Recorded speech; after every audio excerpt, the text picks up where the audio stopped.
Hi guys, आज हम लोग पढ़ने वाले हैं प्रिजम्पशंस एज टू डॉक्यूमेंट्स। ये आपके सेक्शन 79 से लेके 90A तक है इंडियन एविडेंस एक्ट में। ये बेसिकली उन डॉक्यूमेंट्स की बात करता है जिसको कोर्ट या तो पूरा ही मान लेगा कि हाँ मैं इसे एज इट इज़ लेता हूँ, या कुछ ऐसे डॉक्यूमेंट्स जिसमें कोर्ट जो है कंसीडर करेगा कि भाई या तो मैं मानूंगा या आप इसके लिए और एविडेंस दे सकते हैं अपने डॉक्यूमेंट को प्रूव करने के लिए। अब ये जो आपके सेक्शंस जो हैं ये किस पर डिपेंड करते हैं? ये इस मैक्सिम पर डिपेंड करते हैं, ओमनियो प्रोज्यूमेंतुर रित ऐसे एक्टा, मतलब प्रोनाउंसिएशन के लिए sorry, which means all acts are presume to be rightly done. कि जो भी आप एक कोई कॉपी दे रहे हो, डॉक्यूमेंट दे रहे हो या एक्ट कर रहे हो, हम ज़्यादातर यही प्रिज्यूम करते हैं कि वो सही से किया होगा, अच्छे से किया होगा। ठीक है, लेकिन ये जो प्रिजम्पशंस है, यहाँ पर ये 90A है, ये जो प्रिजम्पशंस है आर नॉट कंक्लूसिव। ये नहीं है कि हम इसे एज इट इज़ मान लेंगे, लेकिन प्राइमा फेसाई प्रिजम्पशंस होती है कि हाँ हम इसे कंसीडर करेंगे, हमारे हिसाब से ये सही है। अगर हमें बाद में कोई लगता है कोई झोल है तो हम एविडेंस मंगवा सकते हैं।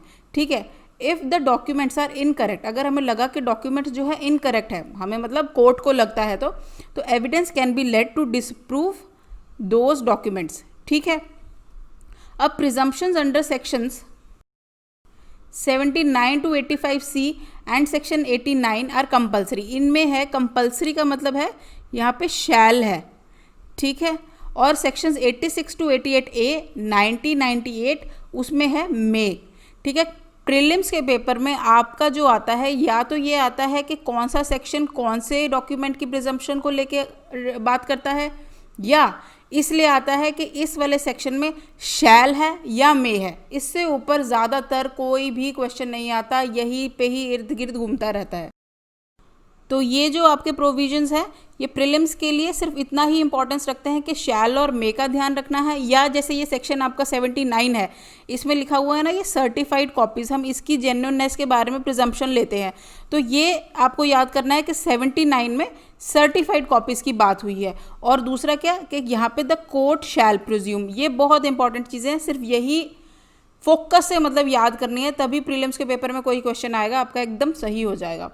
अब presumptions as to genuineness of certified copies, the court shall presume to be genuine. Shall आ गया कि कोर्ट जो है प्रिज्यूम करेगी कि एवरी डॉक्यूमेंट जेन्युइन है, जो कि एक सर्टिफिकेट है या सर्टिफाइड कॉपी है या कोई और डॉक्यूमेंट है जो लॉ से डिक्लेयर हुई है to be admissible as evidence किसी फैक्ट को लेके, और which purports to be duly certified by any officer of the, किसी भी अगर ऑफिसर ने सर्टिफाइड कॉपी दे रखी है, वो कहाँ का है, सेंट्रल गवर्नमेंट का, स्टेट गवर्नमेंट का, और किसी और ऑफिसर से जो state of Jammu and Kashmir who is duly authorise there to by the central government, जो कि ड्यूली ऑथराइज्ड है सेंट्रल गवर्नमेंट से।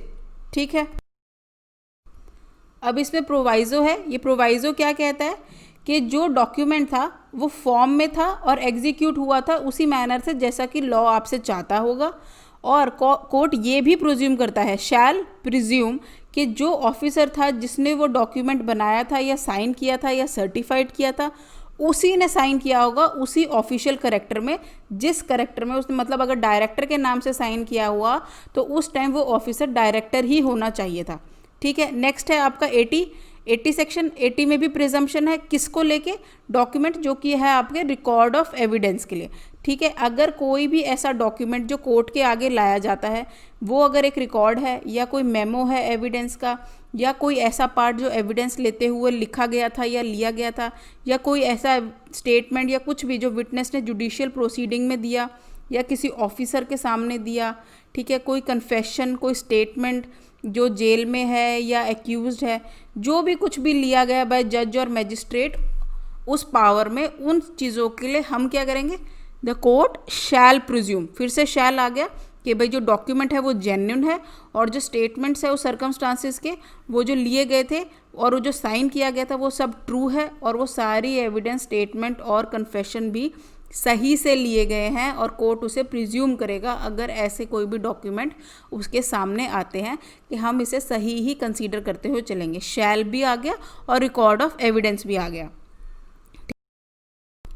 नेक्स्ट आता है सेक्शन 81। ये एक प्रिजम्पशन किस चीज़ को लेके है, gadgets, newspapers, private acts of parliament और अदर डॉक्यूमेंट्स। ठीक है, इन सबको याद करना है, गैजेट को, न्यूज़पेपर और प्राइवेट एक्ट जो पार्लियामेंट पास करता है। ठीक है, अब इन चीज़ों के अगर कोई भी डॉक्यूमेंट है जो कोर्ट है वो शैल करेगा, प्रिज्यूम, जेन्युइननेस करेगा, मतलब कि जेन्युइनली ये सारे जो गैजेट है या न्यूज़पेपर है या प्राइवेट एक्ट्स ऑफ जो पार्लियामेंट है ये पास हुए हैं। ठीक है, और कोई भी ऐसा डॉक्यूमेंट जो ऐसे लाया जाता है कोर्ट उसे कंसीडर करेगा कि हाँ ये सही है। If such document is kept substantially in the form required by law and is produced from proper custody, कि जिस तरह से लॉ की रिक्वायरमेंट थी कि इसे ऐसे ही रखा होना चाहिए वो ऐसे ही रखा था, और जिस बंदे से हम एक्सपेक्ट करते थे कि ये उस लॉ को लाएगा या मतलब गैजेट को लाएगा वही बंदा लेके आया। ठीक है, ये कहीं का भी हो सकता है, ऑफिशियल गैजेट, गवर्नमेंट गैजेट। ठीक है, ब्रिटिश क्राउन भी इसमें इंक्लूड हो जाता है। ये आपको बहुत ज़्यादा इंपॉर्टेंट नहीं है पर आप एक बार अच्छे से इसे रीड करिए। शैल और gadgets, newspaper, private acts of parliament, ये आपको याद करना है। फिर 81A है। ए जहाँ पर भी आ रहा है ज़्यादातर उसका मतलब हो जाता है कि इलेक्ट्रॉनिक फॉर्म्स में। ये आपका इंफॉर्मेशन टेक्नोलॉजी एक्ट जब पास हुआ था उसके बाद इलेक्ट्रॉनिक मीडिया, इलेक्ट्रॉनिक डेटा भी बहुत ज़्यादा चलन में आ गया था। काफ़ी चीज़ें अब जैसे गैजेट्स वगैरह हमें बेयर एक्ट्स ढूंढने हो तो हमें ऑनलाइन मिल जाते हैं, जैसे ये भी ऑनलाइन मिल जाते हैं, तो उन सारी चीज़ों को भी हम अब लीगल मानते हैं कि वहाँ पर भी वो सही होगा। ठीक है, तो वहाँ पर भी द कोर्ट क्या करेगा, शैल प्रिज्यूम करेगा, मतलब पक्का से बाउंड है कि हाँ शैल का मतलब उस चीज़ को पक्का से ही कंसीडर करना है, इधर मे या कुछ और नहीं है, शैल है। शैल मीन्स पक्का ही पक्का। ठीक है, कि भाई जो इलेक्ट्रॉनिक रिकॉर्ड है वो भी सही होगा और वो सब्सटैंशियल इन द फॉर्म होना चाहिए, कैसे, जैसे कि लॉ चाहता है, और वो प्रॉपर कस्टडी से आना चाहिए। एक गैजेट जो इलेक्ट्रॉनिक फॉर्म में होगा वो भी आपका कोर्ट जो है शैल प्रिज्यूम करेगा।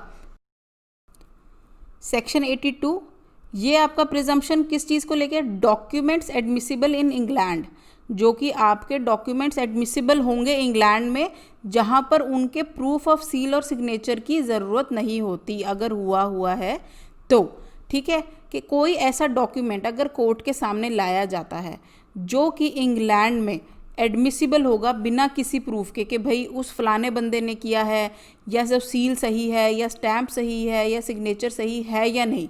ठीक है, मतलब वहाँ पर जैसे हमारे कोर्ट का अगर कोई हम डॉक्यूमेंट लेके जाते हैं, हमें कोई एफिडेविट देना होता है या कोई हमें किसी गजटेड ऑफिसर की स्टैम्प के साथ कोई डॉक्यूमेंट देना होता है, तो यहाँ पे मानते हैं ना कि वो सही ही होगा, कोई के उसी से करा के लाए होंगे। वैसे ही अगर मान लो कोई इंग्लैंड में ऐसा कोई डॉक्यूमेंट है जो कि एडमिसिबल होगा बिना किसी प्रूफ के या मतलब बिना चेकिंग के कि सील स्टैम्प सिग्नेचर सही है या नहीं, या जुडिशियल और ऑफिशियल करेक्टर वाला जो बंदा था उसने किया है या नहीं, तो जो कोर्ट है वो शैल प्रिज्यूम करेगा कि भाई वो सारी सील, स्टैम्प या सिग्नेचर जो थे वो जेन्युइन थे, और जिस पर्सन ने उसे साइन किया था वो भी उस टाइम जुडिशियल या ऑफिशियल करेक्टर जो लिखा हुआ है जिसने साइन किए हुए हैं वो ही उस पोजीशन पे था। ठीक है, वो उसी तरह से shall be admissible for the same purpose for each which, जिस तरह से वो इंग्लैंड में या आयरलैंड में एडमिसिबल होता उसी तरह से हमारे यहाँ पर भी एडमिसिबल ही होगा। सेक्शन 83, प्रिजम्पशन किस चीज़ को लेके है, मैप्स और प्लान्स किससे बनाए हुए, अथॉरिटी ऑफ गवर्नमेंट।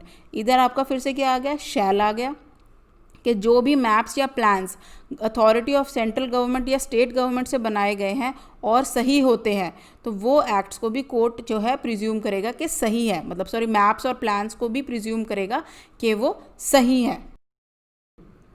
सेक्शन 84, ये किस चीज़ को लेके प्रिजम्पशन है, कलेक्शन ऑफ लॉज और रिपोर्ट्स ऑफ डिसीजंस। ठीक है, ये कहता है कि कोर्ट जो है शैल आ गया, फिर से प्रिज्यूम करेगा हर एक उस बुक की जेन्युइननेस को जो कि प्रिंट हुई है या पब्लिश हुई है, किसकी अथॉरिटी के under, government of any country. और वो कहते हैं कि ये जो बुक्स हैं ये हमारे लॉज को कंटेन करते हैं और सही है, तो हमारा देश भी हमारे देश के कोर्ट्स भी उन बुक्स की जेन्युइननेस को मानेगा, और जो उस बुक में रिपोर्ट्स हैं या डिसीजंस हैं उनको भी मानेगा कि वो सही हैं। ठीक है, नेक्स्ट है आपका सेक्शन 85, ये है प्रिजम्पशन पावर्स ऑफ अटॉर्नी को लेके। ठीक है, इसमें भी जो कोर्ट है आपका शैल प्रिज्यूम ही है उस हर डॉक्यूमेंट का जो पावर ऑफ अटॉर्नी है या एग्जीक्यूट हुआ है किसके बिफोर या ऑथेंटिकेट हुआ है, हम कहते हैं ना नोटरी से ऑथेंटिकेट करा लाओ या टेस्ट करा लाओ, या जज से या कोर्ट से, मैजिस्ट्रेट से, इंडियन काउंसिल से, वाइस काउंसिल से, और representative of the central government. ठीक है, ये वाली चीज़ों को भी लेके कोर्ट मानता है अगर कोई पावर ऑफ अटॉर्नी दे रहा है तो वो सही ही होगा। अब 85 के आगे आपका 85A है, B है और C है। ठीक है, अब इसमें आता है presumptions as to electronic agreements. यहाँ पे एग्रीमेंट आ गया। ठीक है, ये electronic record and electronic signatures आ गया। यहाँ पे आपका इलेक्ट्रॉनिक सिग्नेचर सर्टिफिकेट आ गया। इसका मतलब अब जो ध्यान रखने वाली बात यह है कि A, B और C तीनों ही इलेक्ट्रॉनिक चीज़ों से लेकर है। मतलब कि अगर पेपर में क्वेश्चन आता है तो यहाँ पर आपको ध्यान रखना है कि अमेंडमेंट के बाद आया हुआ प्रोविज़न है और साथ में ये इलेक्ट्रॉनिक डेटा को लेके बात करता है। अब इधर क्या आता है कि कोर्ट जो है शैल प्रिज्यूम कि जो एवरी इलेक्ट्रॉनिक रिकॉर्ड है जो कि एक एग्रीमेंट अगर एक इलेक्ट्रॉनिक सिग्नेचर कंटेन करता है उस पार्टीज़ की, तो हम वो मानेंगे कि वो जो इलेक्ट्रॉनिक सिग्नेचर थे वो सही थे। ठीक है, अब नेक्स्ट ये है आपका section 85B, electronic records and electronic signature. दो चीज़ों की बात हो रही है। देखो बीच में क्या है, ऊपर एक नीचे दो, एक में एक, सी में एक, लेकिन 85B में दो की बातें हो रही हैं। ये थोड़ा याद रखने के लिए ट्रिक्स हैं, मैं भी ऐसे ही याद कर लेती हूँ। इसमें क्या है कि किसी भी प्रोसीडिंग में जहाँ पर आपके सिक्योर इलेक्ट्रॉनिक रिकॉर्ड की बात हो रही है, सिक्योर वर्ड याद रखना है, तो कोर्ट जो है शैल presume unless contrary is proved कि कुछ और अगर प्रूव नहीं किया गया तब तक कोर्ट जो है प्रिज्यूम करेगा कि जो सिक्योर इलेक्ट्रॉनिक रिकॉर्ड था वो ऑल्टर नहीं हुआ है जिस दिन से हम ये कहते हैं कि इसको हमने सिक्योर किया हुआ है। ठीक है, अब ये नेक्स्ट क्या कहता है, किसी भी प्रोसीडिंग में जहाँ पर सिक्योर डिजिटल सिग्नेचर की बात हो रही है तो कोर्ट प्रिज्यूम करेगा unless the contrary is proved, फिर से कि अगर कुछ और अगर प्रूव नहीं किया जाता तब तक कोर्ट प्रिज्यूम करेगा, शैल प्रिज्यूम कि जो इलेक्ट्रॉनिक सिग्नेचर था जो कि सिक्योर है वो अफिक्स किया किसने, by the subscriber with the intention of signing और अप्रूविंग द इलेक्ट्रॉनिक रिकॉर्ड। कभी कभी हम देखते हैं कुछ ना ऐसे डॉक्यूमेंट्स होते हैं जो कि इलेक्ट्रॉनिक, आजकल जैसे सब कुछ ही इलेक्ट्रॉनिक होने लग गया है, या मतलब आपके घर पे वो बाहर आजकल जब डिलीवरी भी करते हैं ना वो स्टैम्प पे कोरियर आता है या कुछ भी आता है तब होता है ना, तब आप डिजिटली भी आजकल साइन करने लग गए हैं। तो इसका मतलब ये होता है कि अगर कोई भी कुछ सिग्नेचर करता है तो वो उस इंटेंशन से करता है कि हाँ मैं इसको जो भी मैं कर रहा हूँ उस बात को मानता हूँ इसीलिए मैं सिग्नेचर कर रहा हूँ। ठीक है, अब नेक्स्ट ये बी आपका कहता है except in the cases of secure electronic record और सिक्योर इलेक्ट्रॉनिक सिग्नेचर। दो चीज़ों की बात हुई ना यहाँ पे, इलेक्ट्रॉनिक रिकॉर्ड और electronic signature. Nothing in this section, कुछ भी और इस सेक्शन में क्रिएट नहीं करेगा presumption relating to electronic record और इलेक्ट्रॉनिक सिग्नेचर से। इसका मतलब बस ये है कि हम सिर्फ सिक्योर इलेक्ट्रॉनिक रिकॉर्ड और सिक्योर इलेक्ट्रॉनिक सिग्नेचर की ही प्रिजम्पशन कर रहे हैं और किसी की प्रिजम्पशन नहीं कर रहे हैं, हम उन्हीं को मान रहे हैं। ये नहीं कि कोई भी डेटा को आप ला सकते हो, अगर वो सिक्योर नहीं है तो हम उसकी वैलिडिटी या ऑथेंटिसिटी को प्रिज्यूम नहीं करेंगे। सेक्शन 85C ये क्या है, presumption as to electronic signature certificates. जो सर्टिफिकेट इशू होते हैं इसमें भी आपका क्या है, शैल ही है अनलेस कॉन्ट्ररी इज प्रूव्ड। आपने देखा A, B, C तीनों में अनलेस कॉन्ट्ररी इज प्रूव्ड था और शैल था कि जो भी इंफॉर्मेशन आपकी इलेक्ट्रॉनिक सिग्नेचर सर्टिफिकेट में लिखी होगी वो करेक्ट होगी, except for information specified as subscriber information which has not been verified. जो इन्फॉर्मेशन आपकी वेरीफाइड नहीं होगी उसको छोड़ते हुए बाकी जो भी इंफॉर्मेशन आपकी इलेक्ट्रॉनिक सिग्नेचर सर्टिफिकेट में होगी हम प्रिज्यूम करेंगे कि वो सही है। सेक्शन 86 ये प्रिजम्पशन है सर्टिफाइड कॉपीज़ की जो कि फॉरेन जुडिशियल रिकॉर्ड्स की होगी। ठीक है, अब यहाँ पर ना अब आपको देखना था कि अभी तक 85C तक आपका शैल आया था, अब कोर्ट जो है मे प्रिज्यूम हो गया। कोर्ट का मन करेगा वो मानेगा, नहीं मन करेगा तो वो नहीं मानेगा।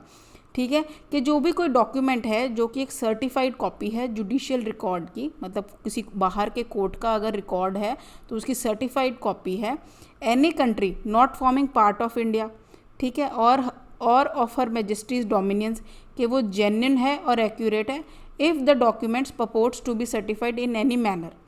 जो कोई भी डॉक्यूमेंट है जो कि बाहर देश में एक सर्टिफाइड कॉपी उसकी इशू हुई है तो जो हमारा देश है वो कंसीडर करेगा उसे रियल या नहीं, प्रिज्यूम करेगा उसकी ऑथेंटिसिटी को या नहीं, ये टोटली हमारे कोर्ट के ऊपर डिपेंड करता है। साथ में प्रोवाइडेड ये है कि उस तरह से होना चाहिए कि वहाँ पर अगर उस कॉपी को यूज़ करते तो वैसे ही यूज़ करते, commonly in use in that country for the certification copies of judicial records. Section 87 presumption है बुक्स को लेके, मैप्स एंड चार्ट्स को लेके। ये मैप्स वर्ड जो था ये पहले भी आया था, वो भी याद रखना है, इधर भी याद रखना है। यहाँ पर आपका क्या है, कोर्ट में प्रिज्यूम कि कोई भी ऐसी बुक जो रेफ़र करती है किसी इन्फॉर्मेशन के बारे में, पब्लिक या जनरल इंटरेस्ट के बारे में, या कोई ऐसा मैप जो पब्लिश हुआ है या कोई चार्ट, तो जो उसमें स्टेटमेंट्स थी वो रेलेवेंट है, जो कोर्ट की इंस्पेक्शन के लिए लाई गई थी, वो उसी पर्सन ने लिखी गई है जिसके बारे में, जिसका नाम वहाँ पर लिखा गया है। इसका मतलब है कि कोर्ट को पावर है ये डिसाइड करने की कि अगर कोई बुक या मैप या चार्ट किसी और पर्सन ने लिखा है, यहाँ पे अथॉरिटी ऑफ गवर्नमेंट या सेंट्रल गवर्नमेंट तो हम नहीं देख रहे ना, किसी पर्सन की बात हो रही है, ठीक है, किसी पर्सन ने पब्लिश किया है, तो कोर्ट के पास अथॉरिटी है वो डिसाइड करने की कि मैं इसे रियल या जेन्युइन लूँगा या नहीं, वो डिसाइड कर सकता है क्योंकि यहाँ पर मे आया है, ठीक है। नेक्स्ट है presumption as to telegraphic messages. इसमें भी क्या है, कोर्ट जो मे प्रिज्यूम कि जो एक मैसेज है जो टेलीग्राफ ऑफिस से ही एक पर्सन को भेजा गया है, जिसका एड्रेस लिखा गया था, वो उसी पर्सन के लिए ही लिखा गया है। लेकिन जो कोर्ट है, but the court shall not, इधर शैल आ गया, उधर था मे, कि जो मैसेजेस है उधर कोर्ट जो है कंसीडर करेगा कि एक टेलीग्राफ ऑफिस से उसी पर्सन को भेजा गया है जिसके लिए वो लिखा गया है। लेकिन कोर्ट जो है वो प्रिज्यूम नहीं करेगा, shall not make any presumption as to the person by whom such message was delivered from transmission, कि भाई उसी कि किस पर्सन ने उसे भेजा है उसके बारे में जो है कोर्ट कोई भी प्रिजम्पशन नहीं बनाएगा, ठीक है। सेक्शन 88A ये क्या कहता है, presumption as to electronic messages. ऊपर क्या था आपका, टेलीग्राफिक मैसेजेस था, इधर आपने देखा इलेक्ट्रॉनिक मैसेजेस आ गया, में ही है। कोर्ट जो प्रिज्यूम करेगा कि इलेक्ट्रॉनिक मैसेज अगर भेजा गया था तो ओरिजिनेटर ने अगर इलेक्ट्रॉनिक मेल से भेजा एड्रेसी को, कि ये जो है मैसेज उसके लिए ही गया होगा, जैसा उसने भेजा है कंप्यूटर में फीड करा होगा वही भेजा होगा। लेकिन ऊपर भी एक एक्सेप्शन था, but the court shall not make any presumption as to the person by whom such message was sent, कि भाई उसके बारे में प्रिजम्पशन नहीं बनाएगा कि किस पर्सन ने वो मैसेज भेजा था। ये एक्सप्लेनेशन है कि इनका एड्रेसी और ओरिजिनेटर जो है उसका जो क्या है मीनिंग क्या होगा, ठीक है। सेक्शन 89 है, ये है due execution of documents not produced. अब फिर से आपका, अभी तक 88A तक था आपका मे, अब फिर से आपका शैल आ गया। द कोर्ट शैल प्रिज्यूम के हर एक डॉक्यूमेंट जिसको मंगाया गया और प्रोड्यूस नहीं किया गया, मैंने कोर्ट ने ऑर्डर किया कि ये डॉक्यूमेंट को आप लाओ, और ऑर्डर करने के बाद भी अगर उसका मतलब लाया नहीं गया, कोर्ट में पेश नहीं किया गया, तो कोर्ट जो है वो प्रिज्यूम कर लेगा कि वो डॉक्यूमेंट अटेस्टेड था, स्टैम्प्ड था और अच्छे से एग्जीक्यूटेड था जैसा कि लॉ में रिक्वायरमेंट होती है, ठीक है। मतलब वो सही डॉक्यूमेंट था उसका, क्योंकि ऐसे लगेगा ना दाल में काला है इसीलिए नहीं लाया ना वो बंदा, नहीं तो ले आता। नेक्स्ट है सेक्शन 90, ये है उन डॉक्यूमेंट्स के बारे में प्रिजम्पशन जो कि 30 ईयर्स ओल्ड है, 30 साल पुराने डॉक्यूमेंट्स की बात कर रहा है। कोई ऐसा डॉक्यूमेंट जो कि 30 साल पुराना है, 30 ईयर्स, ठीक है, और प्रोड्यूस हुआ है from the custody, from any custody, जो एक कोर्ट जो है वो कंसीडर करता है कि हाँ सही जगह से आ रहा है। द कोर्ट, फिर से ये में आ गया, प्रिज्यूम के जो सिग्नेचर है उसके ऊपर या हैंडराइटिंग है जिस किसी पर्सन की, ठीक है, वो सही है, या in the case of a document executed और अटेस्टेड, कोर्ट में प्रिज्यूम कि वो ड्यूली अटेस्ट भी हुई है और एग्जीक्यूट भी हुई है जिस पर्सन से वो होनी चाहिए।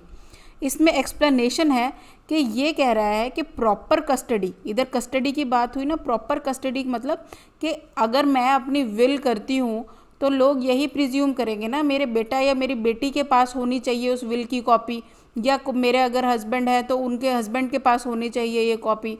तो जिस भी पर्सन नेचुरली जिसके पास होनी चाहिए थी उसके पास अगर वो कॉपी होती है तो वो प्रॉपर कस्टडी माना जाता है। लेकिन अगर वो कोई भी कस्टडी जो है वो इम्प्रॉपर नहीं हो जाएगी अगर अगर हम ये प्रूव कर पाएँ कि जहाँ से वो आई है उस बंदे के पास ही वो होनी चाहिए थी, एक लेजिटिमेट ओरिजिन था, या उस ओरिजिन को वो प्रूव कर दे कि हाँ भाई ये सही जगह से आई है और सर्कमस्टांसिस ऐसे थे कि इसी के पास ही बनती थी, तो इसलिए वो जो आपकी कस्टडी हो जाएगी वो सही हो जाएगी। 30 साल पुराना जैसे विल वगैरह ज़्यादा इन्हीं का ही चक्कर होता है, इन्हीं की बातें होती हैं कि भाई उस टाइम टेस्ट कराई या नहीं कराई, या उसके पास थी, या उस दूसरे भी कह देते हैं कि हमारे पास भी एक विल है। तो इस जगह पे कस्टडी बहुत इंपॉर्टेंट हो जाती है कि इसके पास होना सही था या नहीं। इस जैसे कि इलस्ट्रेशन है कि ए जो है वो एक पोजेशन में था, एक लैंडेड प्रॉपर्टी, एक प्रॉपर्टी में बहुत सारे टाइम से, तो अपनी कस्टडी से उसने डीड निकाल ली कि भाई मेरे ही नाम है। तो जो कस्टडी थी वो सही थी कि भाई मुझे तो बेच दी गई थी, तो मेरे ही नाम है प्रॉपर्टी, इसीलिए मैं इसमें रह रहा हूँ, तो फिर वो जो कस्टडी थी वो सही थी। सेक्शन 90A, अभी ऊपर हमने देखा रिकॉर्ड्स जो थे दूसरे वाले, अब यहाँ पे आपके फिर से ए आया है, तो इलेक्ट्रॉनिक रिकॉर्ड्स हो गए। और इलेक्ट्रॉनिक रिकॉर्ड्स में आपका 5 ईयर्स ओल्ड आ जाता है, ये बड़ा फेवरेट क्वेश्चन है प्रीलिम्स का। इधर 5 ईयर ओल्ड था, उधर 30 ईयर ओल्ड है। कोई भी इलेक्ट्रॉनिक रिकॉर्ड जो कि पुराना है 5 साल और एक कस्टडी, इधर भी कस्टडी है निकला है, तो कोर्ट जो है मे प्रिज्यूम कि इलेक्ट्रॉनिक सिग्नेचर जिस पर्सन के होने चाहिए थे उसी के ही हैं। और एक्सप्लेनेशन में भी फिर से वही सब है कि प्रॉपर कस्टडी के जहाँ से आना चाहिए था नेचुरली वहीं से वो आ रहा है, और कोई भी कस्टडी इम्प्रॉपर नहीं हो जाती अगर हम उसका लेजिटिमेट ओरिजिन प्रूव कर देते हैं, या ओरिजिन जो था वो प्रोबेबल था वो प्रूव कर देते हैं। ठीक है, ये बहुत ही छोटे आपके प्रिजम्पशंस हैं और इनको अच्छे से आप शैल और मे में और किससे रिलेटेड है वो याद कर लीजिए। बाकी और भी प्रिजम्पशंस हैं जिनको हम बाद में डिस्कस करेंगे दूसरी वीडियोस में। Thank you. अगर आप लोगों को कोई भी डाउट हो आप कमेंट में लिख सकते हैं।